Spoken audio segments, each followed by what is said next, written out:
In your design, you as an individual, you're here to be first empowered as your unique self. In being yourself, only then can you really know who's right for you.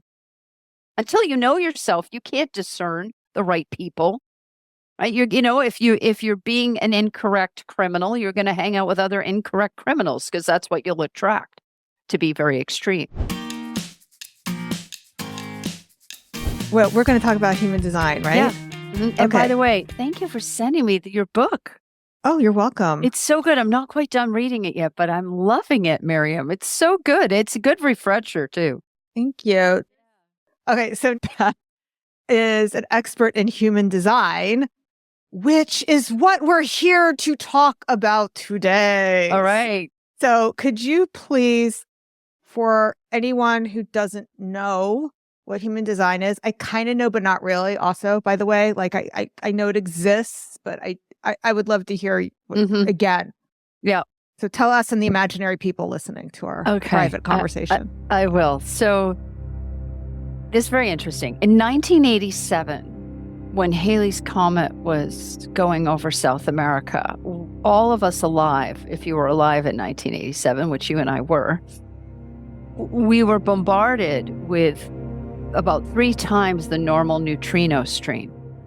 Now, in any given, I think, second, we're hit on every inch of our body by millions of neutrinos, tens of millions of neutrinos. And these neutrinos... Wait, I don't know what a neutrino is. I'll explain. So I was about to explain. So a neutrino moves slightly slower than the speed of light, slightly slower. And so it was postulated in the 1920s that these neutrino particles existed. Well, they recently discovered one, and they do indeed exist, and they carry data. In 1987, this wasn't widely known. And it was in that January of 1987 that a man named Ra Uru-Hu, or that became his name, Ra Uru-Hu, on the island of Ibiza, went into a trance state, essentially, for 8 days and 8 nights and downloaded the human design system. That same January, my head analysis mentor, Richard Unger, downloaded the fingerprint ID system.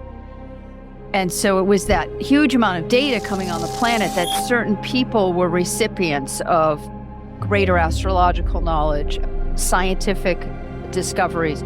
Most of the inventions, and we've heard Tesla, he spoke of this, and Einstein, and many Terence McKenna, brilliant people, Madame Curie, that they more would receive the insight or the invention. And that's very much how human design landed here. And essentially what Ross said, and I'm just so fascinated with him as a character because I resonate a lot to how he experiences life and other people, is that he said himself he had no idea how things really worked here. And so he experimented with the design system on himself, I think for about 5 years, until about 1992. And then he went out to market it. Now, he had a background in television advertising and marketing, so he knew what he was doing. With marketing. And there's an element of his story that, to me, it sounds like just an awesome drug trip, honestly, with a brilliant guy who was very learned. He came from a wealthy, upper-class Jewish family outside of Montreal in the Three Rivers area of Quebec, which is actually where my great-grandfather is and grandfather are from, which is very wild, the same part of the world. He came from this upper-class family, and he was very knowledgeable in classical music and many different languages and science and physics. He's a learned guy, a genius IQ. And he has the genius channel the genius channel connects the third eye down to the throat, essentially. So he was a genius and he was a marketer. And so there's an element to it where I just smile and wink that, this voice spoke to him and he downloaded this system. But in all honesty, he may have just discovered it from his own learning, but he packaged it really well. So who knows? We'll never really know. The question then becomes, well, does it work? And to me, that's the only thing that really matters, right? Is it practical? Can you apply it to your everyday life? And does it enable you to experience less resistance and more fulfillment? Because we're not here to suffer. Suffering is a mental construct. We're not here to suffer. We're not here to watch people suffer. We're not here to be suffering or make people suffer. We're not. We are here for health and harmony and joy and creativity and love, fundamentally love. And we all know this. And so why is it that the darkness, the death cult, wants to take over? And my real basic reason why I think people get so obsessed with the devil, if you will, with laziness. The devil's just laziness, casino lifestyle. I'm just going to hit the slot machine. I think a big part of it is that it is very challenging to the ego, to the self, and scary to do what you have done, for example. To realize, as I'm reading your book, everyone get her book, Artpreneur. So good. My little piece of paper there, my bookmark. In reading your book, where you talk about how you did the safe choice out of school, right? And went to work on Wall Street. And of course, we're very successful because you're smart and you can follow the rules and do the thing. And you're also very creative, so you can work around obstacles. But as you shared after 9/11, it's like, wait a minute, is the point just to make money? Like, there's got to be more, right? And you went for your dream. But as you well lay out in your book, and as you probably coach and have counseled many thousands of people at this point, it's not just a straight line to feeling fulfilled by your work. It's a lot of trial and error. Hopefully you have resources to make mistakes, because you'll make mistakes. And you're going to fail a lot, and people are going to challenge you and ridicule you, especially friends and family. The people you think are most on your side aren't, most of them. They end up being the worst enemies of all. Okay, so a couple of things I just want to interrupt. Yes, I want go to make ahead. sure I highlight. So one, it wasn't so much, is there more than just the money? It was that it was only about the money. Yeah. So it's not that money was bad, that I was making, that I was here making money. It's just that was the only thing. And after a while, money is just not a big enough motivator. That's right. So, right now, you and I both have successful businesses. Yeah. And we're very happy to be making money from it. Yeah. And it's a yes, and I'm helping so many people with it. So it's more than just the money. So it has to be more than just the money. And you do need the money, because that's what is going to sustain a business that helps people. That's right. And sustain you. Because the thing is, we need proper nutrition and rest and clean and happy shelter and good relationships and all those things. And being resourced is very, very important. One of the main things I've learned from human design, speaking to reference your point you just made about money isn't sufficient over time as the only motivator, is that in human design, there are 3 levels of circuitry. There's the individual circuitry in a human design chart, which is essentially about empowerment. That was the keynote that Ra used, was empowerment. And the individual is designed to become empowered. Then you have tribal circuitry, which is about support. And it is really a tribal concern, commerce and money. It's tribal. Now, what happened in our current cycle, the cross of planning, which I really want to talk about today because I think it's so relevant to what's happening in the world. So important. The cross of planning is a cycle of the planetary system that started about 1615 and it ends in February 2027. Now, I'm really big into cycles and history and stuff. Not everybody is, but that particular cross that is now ending was taking tribal principles, right? Like you're talking about the news for the village, the practices of the village, and making it global. Now, the good news about this is way more people had food, so people could have way more kids. Now, there was a purpose for that. But the downside is the Earth is a ball in space with limited resources. I remember all that New Age stuff. There's infinite resources. I'm like, I really have a problem with that in the 3D, but whatever. Okay. Yeah, so there you have infinite ideas, but infinite resources, no, not always. Yeah. I mean, you can be infinitely resourced, but that's different. So the tribe ideally is relatively small. It does have a leader, a king or a queen, but that king or queen is asked by the tribe, just like in an indigenous tribe. They're asked to lead. They don't get to assign themselves the chief. you're born the chief, and you know who the chief is because you feel it. It's energetic.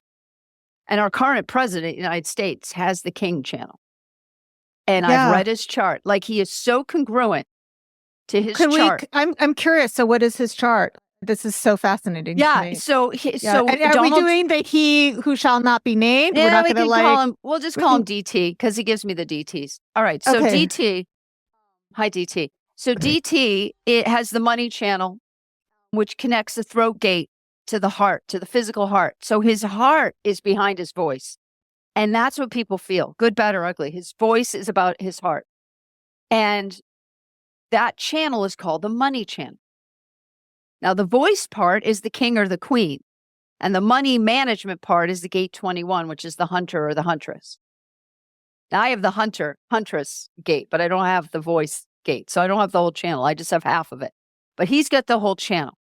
And under the cross of planning, the tribal gets to go collective. But the problem is the homogenization, because when you try to make millions of people, billions of people eat the same way, learn the same way, genuflect the same way, it doesn't work. And then what happens is you have hundreds of millions of people getting sick and dying or being maimed because they're living incorrectly. So the cost of not living in the right place is you die an unpleasant death, basically. But as you were sharing before, the majority of humans haven't even been given the education by their own parents, their own village, to be aware of what's possible for them. And to me, human design finds a person who usually is a bit confused, not so much because they're lost, but people that find human design tend to find it because they've taken in so much and they're overwhelmed. Yes. They're overwhelmed. There's a lot of that in my community of artists. And you probably came across this. If you haven't yet, you'll come across this in my book. Or I talk about people who read, you have the fear-based brain.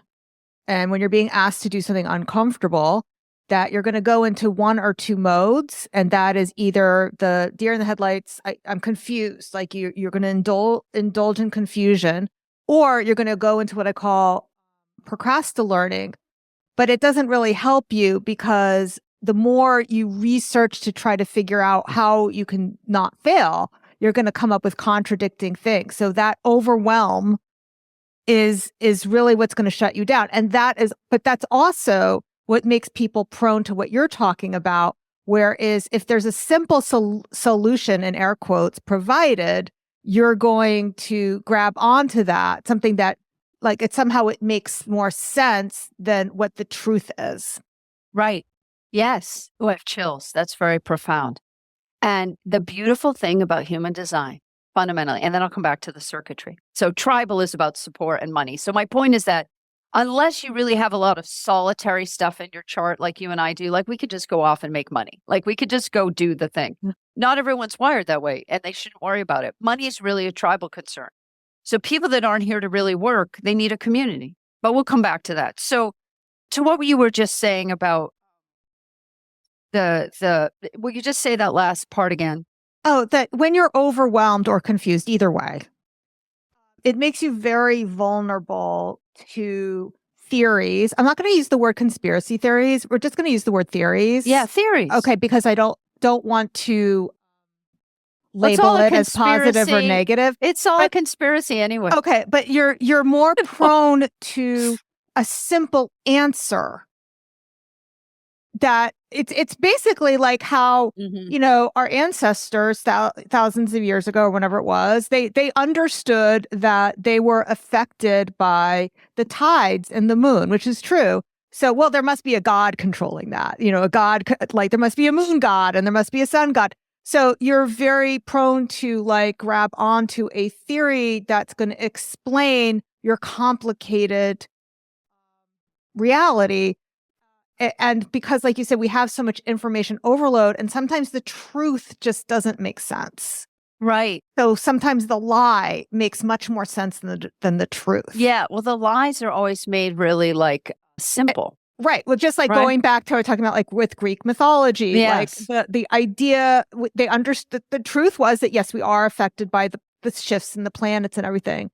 But the truth of it's like, well, there's this orbit and there's this and there's that. It's too complex. So not that they knew it yet anyway, but it was so much easier to explain. Well, no, there's a god, there's a sun god, there is a moon god, there is a whatever, god of the death, god of the seasons. Yeah, and the interesting thing is the genius is in the simple, but again, Yes. like you were saying, the truth is often far stranger than anything we've been taught. Yeah, that's right. You know, and that this is such a The beautiful. truth isn't simple. No, and this is a perfect segue into what human design actually does.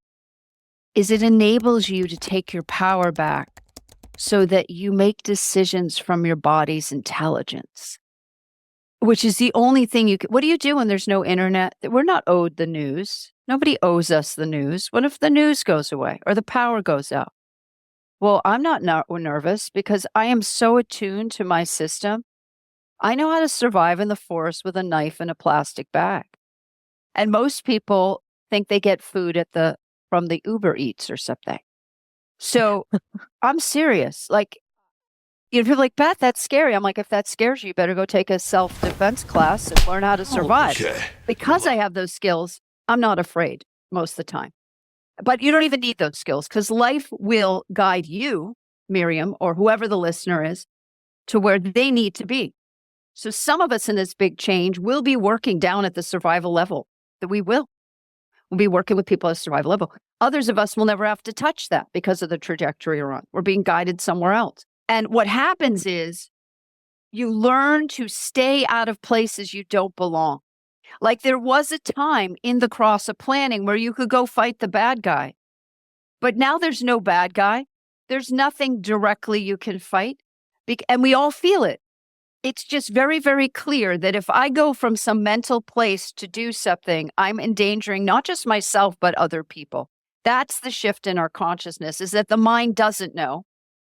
It can't know what the body knows. It's a separate thing. And human design explains this really, really well. Okay, so I want to use this. I won't necessarily go into that, but yeah. I want to use this as a segue for you to help me. Okay. You said come prepared with an issue. Yeah. Actually, I'm not sure if I was supposed to like send this to you in advance. So no. You can it's better if it's just in the now. Okay. All right. So I started writing a book proposal, oh my gosh, a full year ago. And I spent all of 24 working and changing this book proposal. And then my HarperCollins said no to the book proposal, which I'm fine about, like, whatever. It wasn't the acquiring editor who bought Artpreneur, but I needed to rewrite it. And I said to my therapist, because yes, I have a therapist. I have all the things. Yeah. I have one too. Right. Thank God for the therapist. Thank God, right. So I said to my therapist, I haven't been writing my book. And she goes, you don't have to. And I felt a tremendous sense of relief. Yeah. And then the other day, somebody asked me this question, which is a really good question for us all to ask ourselves, which is, what unnecessary burden am I carrying right now? And the first thing that came to my mind was the book proposal. Now, this can mean one of two things. It could mean that I'm carrying the burden that I feel that I need to write a second book, or I'm carrying the burden that I haven't written this second book and I should. Do you see how it could be either way? That I could make peace with, I'm not writing another book, at least not now, not in the next year or two. I can make peace with that, or I can say, Miriam, you're supposed to write this book. That's why it keeps coming up for you. So that's what I thought maybe you could help me with in terms of getting out of my head and into my body, or however you so this raises up. So the mind can do incredible things. Like most of us who've been fortunate enough to have a good education and have some resources, we can make a plan and we know how to make it happen. The thing is, though, life is trying to bring us what's correct for us while our mind is busy making plans in the cross of planning. Yeah, because it's a frequency. And what I would offer to you is that your feeling of, I'm not wanting to write this book right now, is your body telling you the truth. And the question then becomes, did anyone ask you for it? Because as a generator, you need to be asked. So if no one said, hey, Miriam, where's the second book? That's just your mind going, we should write another book. And your body's going, no, I want to do something else. I don't know what it is, but no. So this is what human design teaches, that you can trust the body's wisdom, and that's what actually keeps you safe. By recognizing, see, what I intuitively feel is going on. Now, this is just a download. So I'm going to tell you, because I'm very intuitive. So that's my gift, is just I get these hits. Who knows how the hell it works? I don't. But the hit I get for you is you probably will write another book in the future. And your body knows that too. It's like, but I know there's another book in there. And your body's like, yeah, but not now. And so it's being able to live your timeline. Yes. And recognize I might write another book one day. I have that suspicion. However, right now, I don't feel like it. Now, one of my rules for life is I don't do things I don't want to do. Now, a lot of the things I do are very tedious and would make people's eyes bleed from boredom. Right. But I don't mind doing them. One, because they're easy for me, like bookkeeping. It's easy for me. I don't mind doing it. And it's in my human design to be a good accountant. And I used to be a bookkeeper in my 20s. I made money. So was my grandmother. So it runs in the family. But it's something that comes very easily to me. And I don't do it very much anymore, but I do track my receipts every day. I do track how much I spend every day still. And my bookkeeper and accountant now handle the bulk of it because it's more complicated, but I know how to do it. And here's the thing in our design. We don't have to know how to do those things we're not designed to do. In other words, when you look at your body graph and you look at what's in color, whether it's black or red or green or brown or whatever the color, when you look at what's colored in essence, that's the blueprint you came here to suss out and experiment with and experience. And all the stuff in white, you don't need to worry about. Now, some people came here to experience a very, very tight timeline because they have very little colored in their chart. And there's others of us, like myself, I have a lot colored in my chart because I came to get a lot done. And I know other people, like in my family, for example, I look at their chart, they're kind of here on a resting lifetime. They're not really here to have to do a lot. They just don't. And the beauty of human design is you come into right relationship with your own genetic blueprint. Human design is made up of the 64 gates, which represent the 64 codons of DNA, which were first laid out in a download by the Chinese, right? Thousands of years ago. And if you read the I Ching, it's basically about how to handle yourself in differing energy storms or energy frequencies so that you don't get killed. I mean, the I Ching is really about how to not die and how to thrive. So it's very, very deadly serious, the I Ching, about, if you cross this river, you could end up in a war with these people, and that's not where you belong, kind of thing.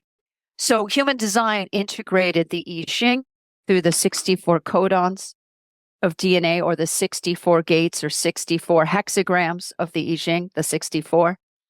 And then it brings in the Kabbalah, the tree of life, the way the body graph is set up. It's an advanced tree of life. Now, the next incarnation, which I'll come to, I'll put that aside. But currently, it represents a 9-centered being, right? We are 9-centered. We were 7-centered up until 1781, and people are still using the 7-chakra system, but whatever. We're 9 chakra now. So it's Kabbalah, tree of life. It's the I Ching, it's Western astrology and genetics. So it's a bunch of systems basically brought together. And what the body graph does is it shows us how to be aligned to the cycles of the earth, because our bodies are earth beings. Now, what the majority of humans are still trying to do is to get off earth. People say things like, this is my last lifetime. I'm like, doubtful. But hats off to you. Yeah, you wish it was your last. Why do you wish it was your last lifetime? How sad is that? Like, it's my last lifetime. I'm like, no, it's not. You're literally in kindergarten. I don't say that to them because I don't need to offend them. But it's like, no, you can barely read. This isn't your last lifetime, kid. Sorry. I told my husband recently that he better get used to me because we're going to be together in the next lifetime too. I said, I will find you. Right? Oh, it's so, and So we we know. better clean this up now. Right. You got to clean it up. You do. And that's the thing. Like, as you become more, I mean, obviously, you're very in tune with yourself. You left the job that was no longer satisfying. You pursued your artistic desires. You made money. Now you're teaching other artists to make money. You still do art. You know, you realize with your husband, you have things to work out and you got another lifetime. That comes from awareness. And human design teaches a person to be aware. Now, why is this so very important? Why did this information come right now? Can we talk about that? Why it's here on the planet now? Which, by the way, Yes. before you get started, Yes. I don't know how much of this pulls in the astrology, but I heard that all the planets are going to be in the sky tonight, and we're recording this at the end of February, by the way, because I know by the time this airs, it won't be. But how weird is that? Well, it happens. The thing is, everything lines up now and again. But remember, things very rarely line up. I mean, think about your own life. When does shit line up? I mean, I can just look feel back like at my life and go, right now, I feel like there's something, like I said earlier, like this Kairos time. Like right now, there's this feeling of, I mean, a lot of it is the high anxiety that I think I'm sensing from everyone.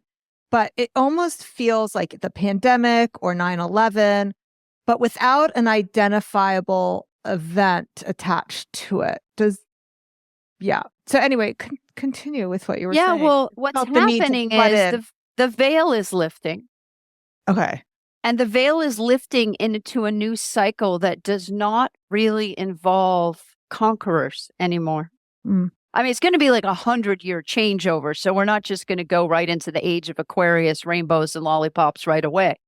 But it is really our destiny in that we are, the end of the human story is the return to the land, the return to the mother. Like we did all this tech stuff and we're like, no. Every bit of technology has led to more and more separation, death, and destruction because humans don't fucking know. They don't.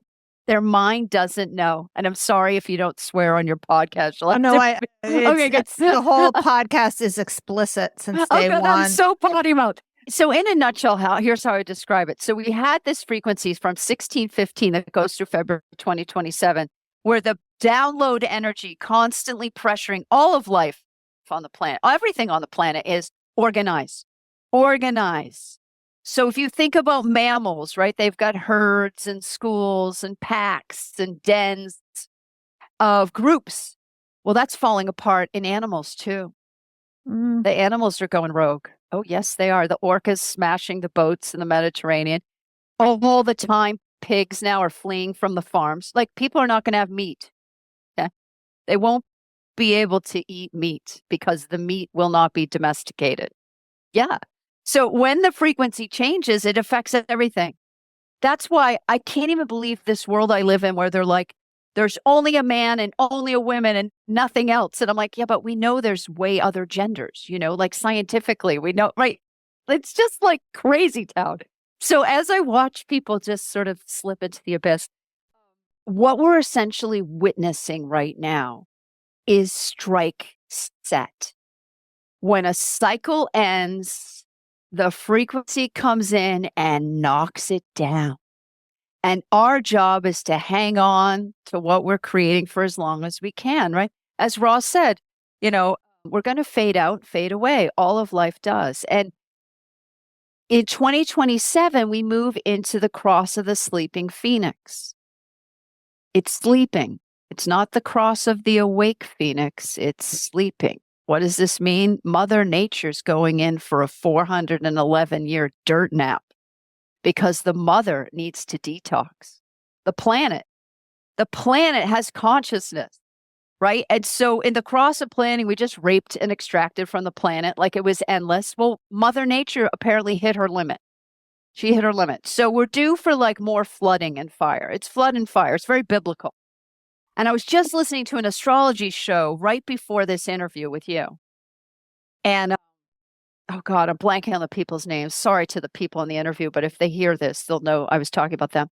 But the guy was saying, the male astrologer, he was saying how just about every 6,000 years there's a flood. a big global flood just about every 6,000 Like years. the So Noah, we're already in like that. of Noah proportions. Well, we're already Noah's in Ark, that. right?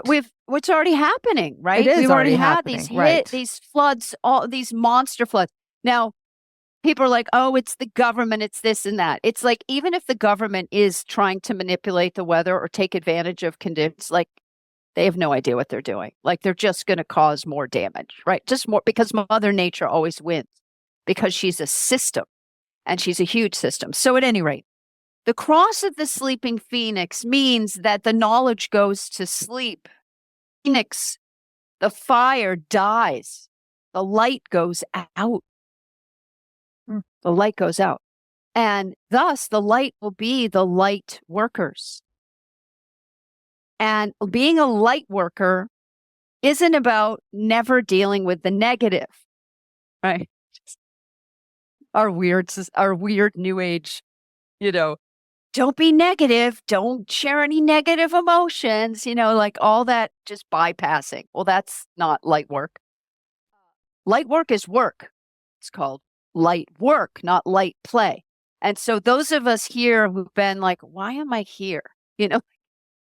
Am I making a difference? I think I'm helping people. I don't know. It feels coming into that time where we're really going to be needed, because who is going to be looked to? The people who don't look to the news to figure out their day. The people who don't need the social media to make a fucking decision. Right? Like, I don't need my parents' input or anyone's input in my decisions. I do talk to people, and I have over the years, and they're always like, you don't listen to me. I'm like, I hear you. But that doesn't mean I'm going to listen to your bad advice. That's really a projection of what you need to do for yourself. And so what I discovered was I was not coachable. People would ask me if I'm coachable. No, absolutely not coachable. Why? I'm not here to be coached by anyone. I'm here to learn from people. So I can learn from you. I can learn from your guidance and your examples and your suggestions. But ultimately, the decision stops with me. I decide. I decide what I do. I answer to no one and nothing but my own body, period.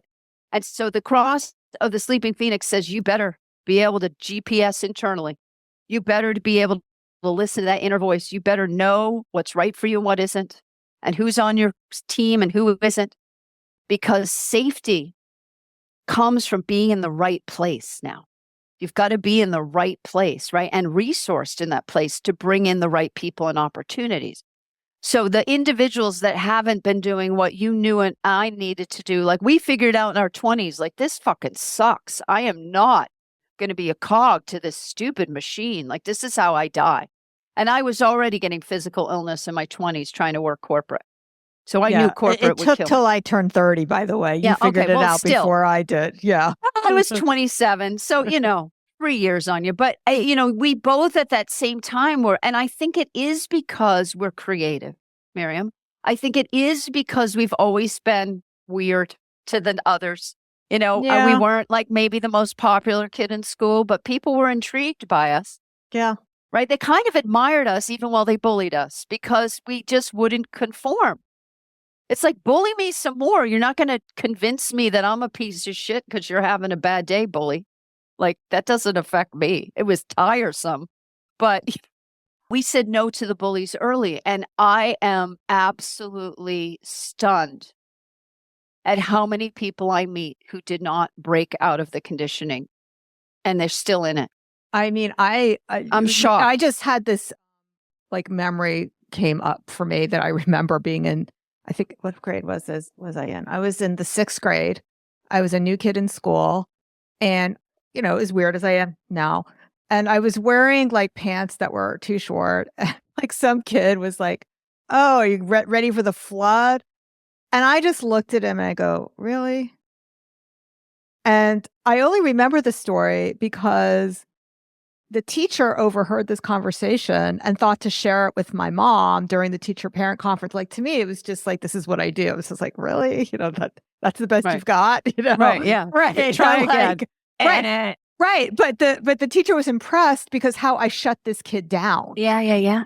Because I wasn't upset. I was just And I'm that way now. Like when people hate on me on like I got this review, a negative Amazon review on my book. It was like, oh, she talks to people like they're in kindergarten. I'm like, that's pretty much on point. It's like, okay, what else have you got? Right. It doesn't bother me. No. Well, Other things bother me. Other things bother me. Right. No. But talking to people like they're in kindergarten is really important. Yes, it is. To start out. We need fourth grade level. We do. Kindergarten to fourth grade. We need that to learn. Even I know I'm intelligent, but I love me I always start with a basic book and then I work my way up. And if I can grasp the basics, then I'll dig. Yes. But your book speaks to someone in a very encouraging way. Like you're very clear about your audience is the artist who is just needing that little nudge. They're a little bit stuck. They need a little bit of permission to get going. They're so close. They're so close. They just don't. It's just they just need to be pushed in the right direction. Yeah. And they're asking to be pushed. Yeah, pushed or pulled with permission, right? Like, yes. I know when I ask someone, like, I need you to push me a little. And then they do, and it's just what I need. But that comes from inside of us. So when we move into the cross of planning, here's how design can help someone who's interested. You can make decisions as yourself from inside your body, which means you're not dependent on what other people think or whether or not they approve or does this look okay? Do I sound okay? Is this okay? I don't know. Is it okay? I don't know. You tell me if it's okay. I'm not indulging people anymore. I'm like, I don't know. If someone goes, do I look fat in this? I'm like, do you think you look fat in it? Yeah. Then I'm like, oh, change. Like, do what makes you happy, right? But don't ask me. I'm not going to indulge people's bullshit. Or you don't look fat, but you look stupid. Like that's right. Right. Like, I'm just not going to get into that with people, period. I'm just not going there. I'm like, no. And I always request people don't let me go there. So I kind of knocked that habit 4 or 5 years ago. Like, no, just don't ask people because they don't know. And if you ask 30 people, you can get 30 different answers. And we all know that. But it's like people like, oh, I used my pendulum and I did this. I'm like, none of that is necessary. None of that is necessary. It's all an overlay. It's all an extra to what you already know. And the conditioning of this society, you can tell I get so hot about this. The conditioning of our society is you don't know. God knows. Your teacher knows. Oh, your parent, daddy knows. ChatGPT Everybody knows but you. Well, who knows? ChatGPT. Which gets things wrong 40 to 80% of the time. There is no AI. Sure. And the ChatGPT is a worse search engine than we used to have that was good. And they destroyed it during the pandemic. Now the internet's just, what is it? Shit. Bots. It's appalling what they've done. The tech people. I'm so disappointed in what it's so, Google's whole thing is, what was their stupid slogan? Don't be evil. What kind of slogan is that anyways? Don't be evil. Well, how do you define evil? And how do I know if I'm not being it? Anyway, what if their slogan was, be alive, be life? Very different energy than don't be evil. Because what people hear is be evil. That's right. Don't be evil is be evil. And they are. They've become evil. I remember even Ross said, he's like, I like the service. I just don't like the mindset behind it. And we knew why. He knew this decades ago. He'd warned everyone about the internet, right? So in your design, you as an individual, you're here to be first empowered as your unique self. In being yourself, only then can you really know who's right for you. Until you know yourself, you can't discern the right people. Right? If you're being an incorrect criminal, you're going to hang out with other incorrect criminals because that's what you'll attract, to be very extreme. So the empowered individual like you and I is like, yeah, no, I don't want to do that anymore. I'm going to do this instead. Yeah, that feels much better. And we just keep going in the direction of what feels better. And then eventually that's how we keep pivoting and changing. And and it's not, it's just because this is what felt right. That's right. And you figure out your own system. Like I have a color coordinated Google Calendar. I have systems for everything. But the systems came after just taking the actions. Like, well, what if I go get a client? What if I take a speaking class and just get up there and talk? What's the worst that could happen? And then everyone's like, you're really good at this. And I was like, oh, guess all that theater training. Yeah. Huh. I guess I really am being supported by the universe. I am very blessed. You and I hit the jackpot. We had parents that cared about us, that had money. And and not even like gazillionaires, but just enough go to school. Wait, pause. No, I came from a single parent household, and There you go. I was on financial aid the whole time we were in college, just FYI. See, I had financial aid in college too. Oh, yeah, you did? I had Okay. loans. Oh yeah, it took me 7 years to pay it off. Well, I went to Wall Street, so it didn't take me 7 years. I was I didn't. I'm going to take care of this problem immediately, and then I'm going to go do what I want. So when I was out of college, I had a couple of years there where I made $9,000 a year and had no debt. That's a whole other story. But anyway, so we have individual circuitry, which is about empowerment. And fundamentally, we're all meant to be very empowered in our purpose, our incarnation cross, it's called in human design. And in palmistry, it's your purpose. You know, my website is yourpurpose.com. So it's like, what's your purpose? Yeah. And that purpose is, it really is something you begin to embody. So what I've been saying to my clients all these years, and now I'm really sort of harping on it with them, is just go do the thing. You want to paint, go to a painting class. You want to cook, go buy some pots and pans and a cookbook and some groceries. Like, just do the thing. And in doing the thing, see, we've been so infantilized to like push a button and pull a lever and drink a smoothie. Everyone's teeth are falling out of their heads and everyone's got rickets and arthritis and is bored and broke and a mess. And the antidote to that is do the thing. Because otherwise, I was talking with a client today and it's like, otherwise you end up with storage units full of stuff. You end up with food addictions, caffeine addiction, you name it, because there's not enough about yourself that's exciting you. And when you're empowered in yourself, every day I wake up excited. I'm like, I wonder what my self will figure out today or not. Then on the tribal level, you're bringing in the right people. That's where the money is. Even if you're a solopreneur, like you and I are essentially solopreneurs, right? We've got help, but we've got our team, but essentially we're free agents, which is lovely. And so we can work or not work a lot, not work. We've got that flexibility, but it didn't start out that way. And it wouldn't have been possible without the help of others. It wouldn't. Correct. It wouldn't. Correct. It wouldn't. Like today, I didn't start my work. Well, officially sit down at my computer to begin like deep focus work until 1:00. Yeah. But I have my team on Slack. If I had an idea, I would message them. Yep. If you don't know what Slack is, it's kind of like texting. I use Slack. Yeah. Yeah. So I would like message them. Thank God for Slack on the phone. Right. My daughter actually is a teacher at a charter school and they use Slack and she's so happy that I know what Slack is. And she loves Slack, She's like, Slack is great. So much better than the emails I used to get, like this is amazing. Slack is like, it is one of those apps where I'm like, now this is when technology is doing what it's supposed to do because it is helping us to be more efficient. Whereas a lot of the technology is used to keep you stuck in a subscription plan or to keep you in an endless loop to actually get you to stop being a customer. It's like intentional. And Slack is genuinely wanting to help, like you're wanting to help. So that's tribal, is we help the people that we can help and we connect with the people that we feel good connecting with. And that's it. You do not have to be friends with people you don't like. You don't. So don't. Stop it. I don't have anyone around me I don't like. What's the point of that? I don't even engage with relatives. I don't engage with relatives I don't like.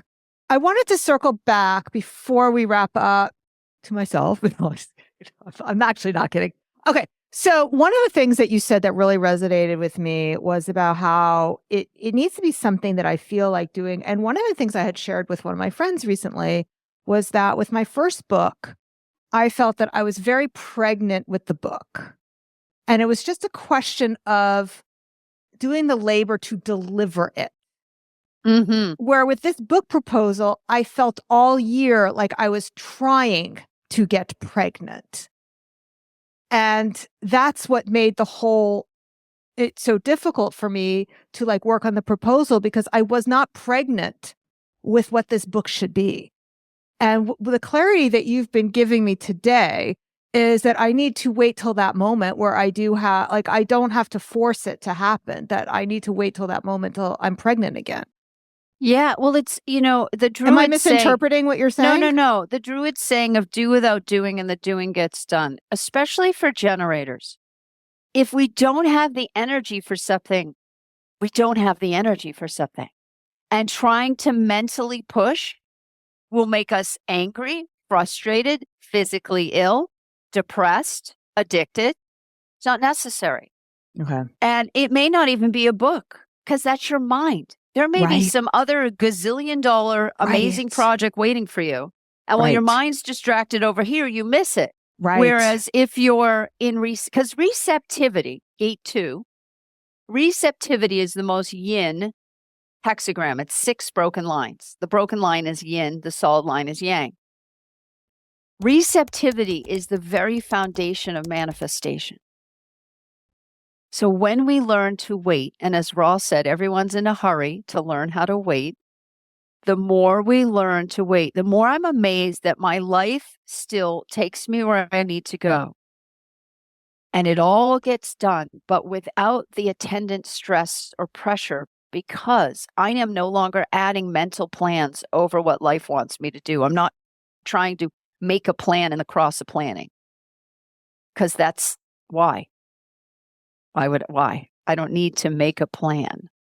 And there is a place for planning. I don't want to diminish planning. But with your situation, and it's a very, very common one, the fact is we don't know what our life is supposed to look like. And I think if most of us stood back from our life, we never would have imagined it turning out quite the way it did. Which is why at the beginning of this whole podcast, I talked about we met when I was 17. I think you might have been 18 by then. Yeah. We had no idea that there would be such a thing as what we do now. There were no podcasts in 1986 when we met. Right. There were no human design experts. There was artist business coach. That was a thing. I don't know. No, I don't think so. I don't think so. Right. The internet was barely invented then. I know we had some sort of internet. I remember the XYZ conference that we could access from our dorm rooms. I don't know if you remember that. It was like early chat. Yeah. Well, but what we do now didn't exist. It didn't. And I honestly fell into it. That's being correct. See, in my 20s, I was already living my design. Then I got caught up in the Maya, and it's going to happen. I listened to the adults around me saying, you need to get serious. And the fact is, I've gone back to the lifestyle I had in my 20s. I worked 20 hours a week. I made about 10 grand a month. I was dancing all the time. I was healthy as could be. I was happy. And my life flowed. And it didn't have stress. And the people around me, you're so smart, you're wasting it. Well, it turns out I wasn't. Got caught up in marriage and all these things that weren't right for me, but I don't regret them. I learned a lot, but I just did a lot of things that weren't correct for my design. And you can't regret anything because I regret nothing. Where you are right now is a result of all of those choices. Oh, yes, and to absolutely. regret anything is to not love yourself. That's right. I agree. And I regret nothing. And there's nothing I can do about it anyway. So with regards to your situation, I love that you are dealing with this in real time. One, for your own sake, because it's going to be, I can feel the relief already in my own solar plexus coming for you. Like in my own core, I can feel this opening, Miriam, to this whole other way of being Miriam, which is this. You are the kind of person that just needs to wait for that right moment. And while you're waiting for the right moment, that's a good time to put your mind on all that other shit you've been meaning to get around to, like cleaning out the closet or paying those bills or making those phone calls or writing that proposition letter or whatever you're going to do, proposal. And it's like, or go talk to your kids or whatever you've been like, you need to do. And while you're doing life, while you're just doing your life, that's when the inspirations come in and you start getting more information. See, the addiction to the mind in our culture is intentional because the people who are in charge, really, who've been in charge for quite a long time, they understand all this stuff. They know human design. Google uses human design. Hi, Google. They know what's coming. That's why they're acting so freaked out, because they know they can't. They're just trying to save themselves.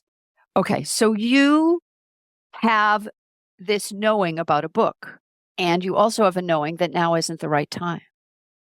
So the real quantum leap isn't about the book, because the book, it doesn't matter if you write it or not.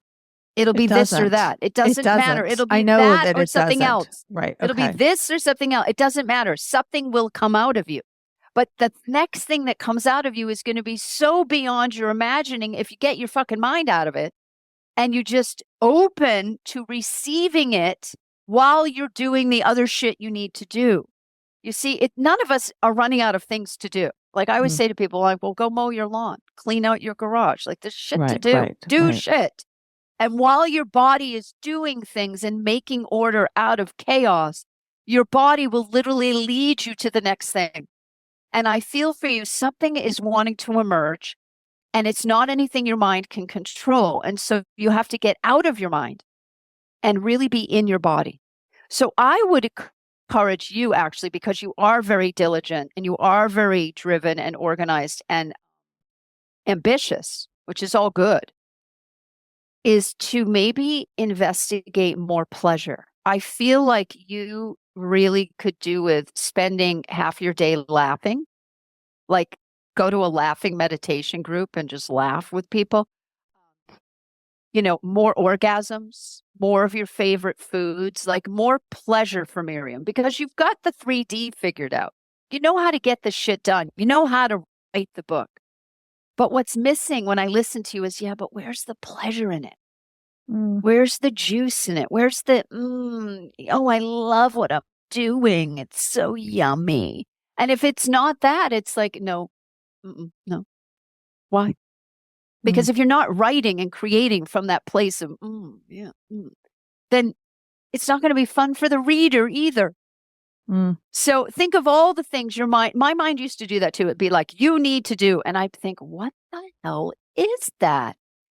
It's the conditioning field. You need to do whatever. I do have to tell you the truth, Beth. There were many days where I just had to say to myself, ass in the chair and words on the screen, and it doesn't matter. Well, like just get the words out. It was kind of like my only job is to sit in this chair during this time and not judge whether I'm enjoying it, not judge if what I'm writing is any good, not just to whatever is meant to come out.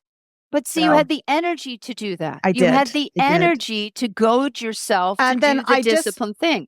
Want it to be clear for my listener who I'm imagining is sitting right here, who may be thinking, oh, is it because she's afraid of rejection because HarperCollins passed on the first one? I have to promise you, it is not. My agent has said to me, if you finish this, because your first book did so well, we can get you a contract. That's not the problem. The problem is I don't want to write the book that I don't think I should be writing right now, because it's like having a baby. It's like using that same analogy. It's like having a baby that you're not meant to have right now. I want to have the baby I'm meant to have. So I'm not pregnant yet with this book. So anyway, I want to tie up a couple of loose threads, but before we do that, do we have loose threads that you opened up some things we have to? Yeah. I think there's one other thing I wanted to share. Yeah, there is something. Why don't you share how people can work with you, and then we'll tie up the loose threads. Okay, sure. So you can always go to my website and book a reading. That's a great way to have a personal experience with me. And I keep threatening yourpurpose.com. Book a reading, get a reading. I also have, and I'm so happy with this, and this is where I would encourage people, if they're on a budget, to check out what I'm doing, is I created a group called the Alchemy Alliance. It's $97 a month, and we meet like 3 times a month with office hours where I read people's charts and teach them about their design. So right now in Alchemy Alliance, we're actually going through circuitry, which is why it's on my mind. And there are 3 kinds of circuitry: individual, tribal, and collective. And the last one's collective. So the whole idea with human design is you get empowered in yourself, you find your people, the tribe, and then you can share your gifts. So empowerment, support, and sharing is the nature of your design. And I would recommend to people, come to Alchemy Alliance if you want to be with peers, because my network, Miriam, is made up of people like you. Like my clients are people who are accomplished, who are already doing the thing, and they are leaders to leaders, and they're often leaders behind, like I am. Like, yes, I'm out front teaching and stuff, but really most of the work I do, no one sees it. They don't see it. I mean, most of what I've done for humanity, there's no record of it. People have just experienced it. I have nothing to point to. I can't even point to a book, even though I've written lots of books. So a lot of what we're here to do is based in the circuitry. And when you learn your design, it almost frees you up to know where to put your energy and where you don't need to. And there are 4 basic types in human design.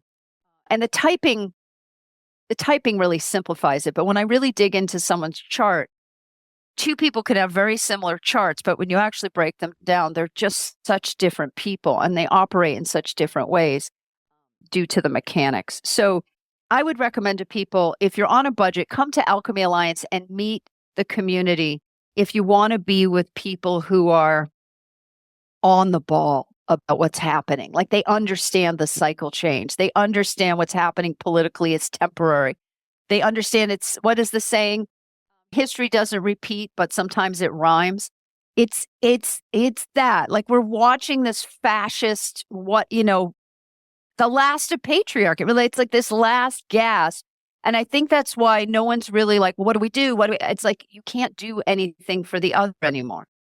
You have to do for yourself. Yes. And so I feel that as a human design supporter, because I think it helps people who are interested, the reason I recommend getting a reading now or joining Alchemy Alliance right now is to deal with the fear and the anxiety and recognizing that most of that is made up nonsense. Like, the frequency this is the most powerful frequency that I have ever experienced in my 56 years on the planet for manifesting whatever's correct for you like that. But you'll also manifest what isn't correct for you like that. So you got to be careful now what you say, because I hear people talking about me. I hear you out there, good and bad. I hear it all right in my earphones. And, you shit, because we're out there. That's just how it is. But we hear it. And so that's what 5D is. 5D is the voice. Whether we're talking like this, right? So it's all these podcasts, Talking Heads, Andy Warhol, you get your 15 minutes of fame. Well, everybody's getting their 15 minutes of fame. He saw it. You get your Instagram moment, you get your Facebook moment, you get your bestseller moment, and then it passes. But hopefully you didn't miss your moment, which you and I didn't. We didn't miss our 15 minutes of fame. Okay, been there, done that, next. And not everyone got to have their 15 minutes of fame.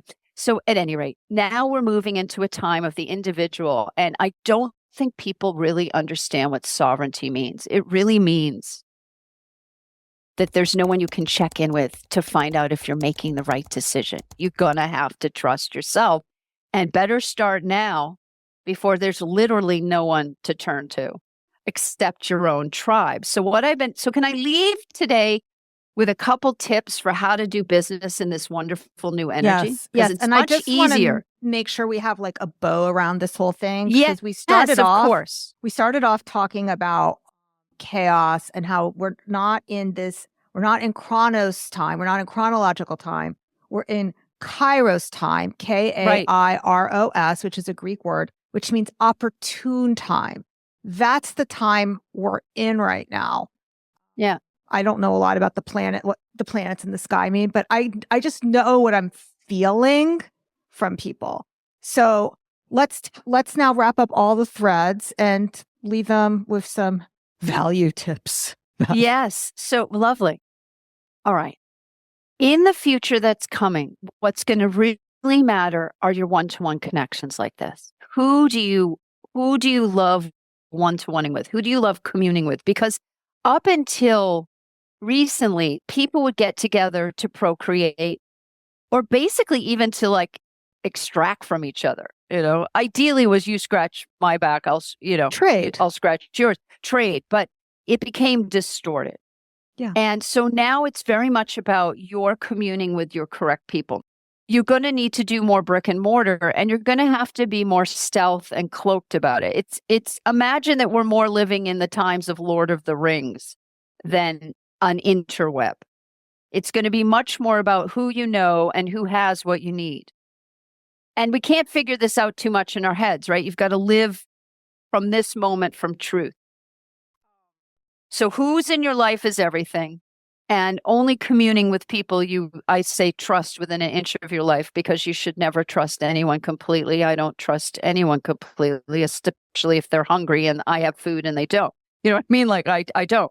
But I'm trusting of myself enough to trust others. So you want to find those trustworthy people. Number 2, be very careful what you say, because the 5D is traveling now. It's at a much more effective vibration. So when you want to manifest, say it out loud to yourself. I talk to myself a lot now. I just sort of talk it out. And I can talk to people at night out loud and say things to people, and they'll call me the next day.